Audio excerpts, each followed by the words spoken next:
The Numark DJ2GO2 Touch versus Hercules DJ Control Starlight. I'm DJ Spiegel Spin, and I've used these controllers, and I'm going to tell you which one you should buy. So let's get started.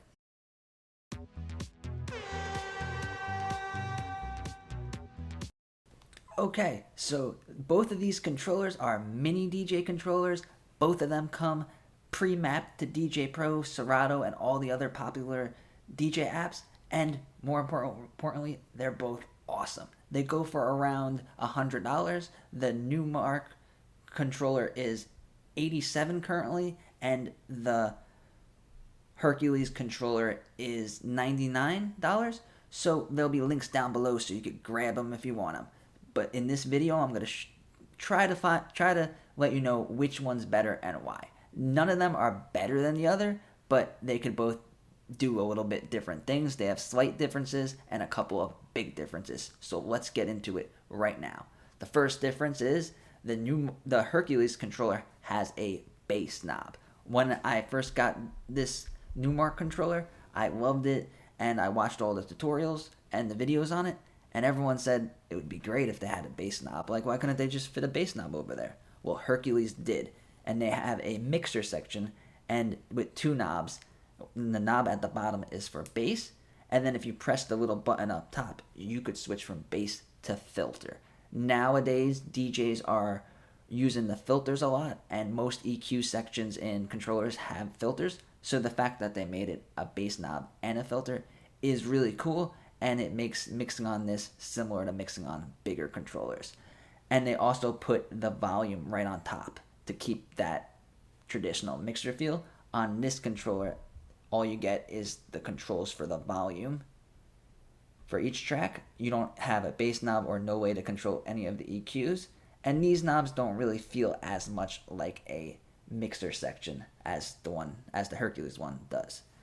Next up, with the biggest differences, is the platters. The fact that Numark was able to make these platters so advanced on such a small platform is simply amazing. When they first released the first version of this controller, they weren't touch sensitive, and now they are. So they have this cool metallic feel, and if you move the platter on the top, you will be scratching. So the same thing as if you did this, move the jog wheel or any of the waveforms in the DJ Pro app or whatever app you're using. And if you adjust the side, that just adjusts the speed of the track. The same thing if you press these buttons here. So you could still do the same thing on the Hercules controller, but the thing is, you have to press a button. You'd have to press a button here to switch it from vinyl and then switch it to scratch mode.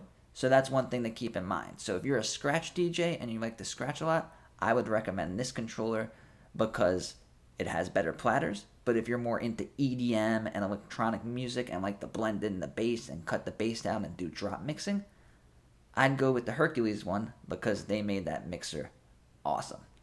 The biggest similarity to these two controllers is they both have sound cards. So you plug the controller into the iPad, and then you plug the speakers into one section, and then you plug the headphones into another section. So you don't have to worry about all the adapters going out of your iPad and getting unplugged and stuff. Once it's plugged into your iPad, you plug everything else into this device. So I don't recommend any of the Bluetooth controllers because it makes it impossible pretty much to use headphones with the new iPhones and new iPads. So there's another big difference, and that is that the Hercules Starlight controller, like the name suggests, it has a built-in light show, which is awesome, and some people think is kind of unnecessary. So it depends on the kind of person you are. I think light shows are awesome, and this one, it goes with the beat of the song. So as you're mixing, as the bass is going, it's going to do a lighting show. It's not the brightest thing in the world, but it's just really cool that they added that. And Hercules is known for kind of thinking outside the box and making their controllers a little weird and unique and quirky, and that's why I love them so much. Numark with this controller, they kept it really simple.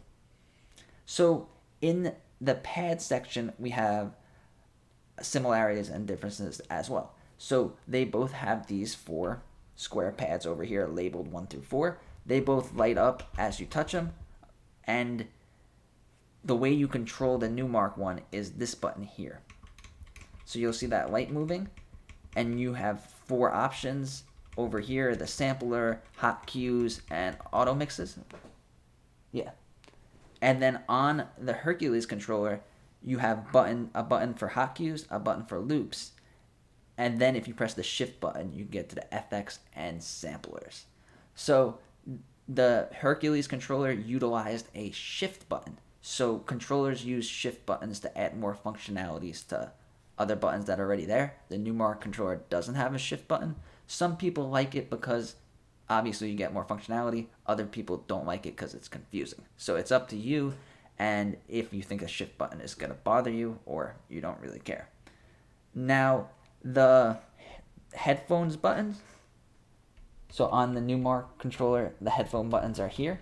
I think these are unnecessary, especially if you're using DJ Pro, because when you move the crossfader, it automatically changes where the headphones are.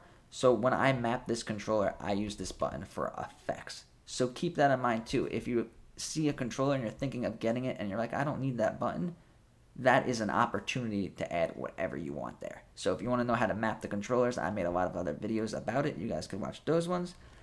And now let's talk about the tempo slider.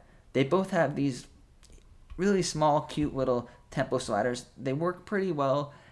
If you're using this type of controller, you're probably just going to use sync, so it doesn't really matter that they're not that accurate and that they're small. It's just cool that they were able to fit these in. So both controllers have similar tempo sliders. So when it comes down to it, which controller is the better controller? That is a very hard answer because they're both better in their own ways. This controller has better jog wheels, and the Hercules controller has a better mixer. So when you're comparing controllers and you're looking to buy controllers, you have to see what is important to you and what is not important to you, and then go like that. If you're going for a price and you want the best price, I'd go with the Hercules DJ controller. I mean the Numark DJ2GO2 Touch, because it is about $10 cheaper. Numark's been around for a while. The build quality is solid. It feels sturdy, and I've had this for like 5-6 years, and nothing's broke, and it lasts forever. And it's a great backup controller. It's a great controller for small house parties and barbecues and stuff like that. So I would go with this one just because it's cheaper. The Hercules one is cool. It does have the lights, and if you're into that and you think that having the lights is worth the extra $10 when you could just buy a cheap light that goes with the beat for probably less than $10. So it's really up to you. I was really considering switching from the Numark controller to the Hercules one because the mixer section and the bass knob, but then once I learned how to map these knobs and make them into bass knobs, there was no need to go spend the money and order a new one. So if you guys want to see more of these versus controller videos, let me know in the comments. Let me know if you have one of these controllers and which one you think is better. And if you guys want to learn more about DJing with the iPad and the future of DJing, subscribe to my channel. I make DJ videos every day.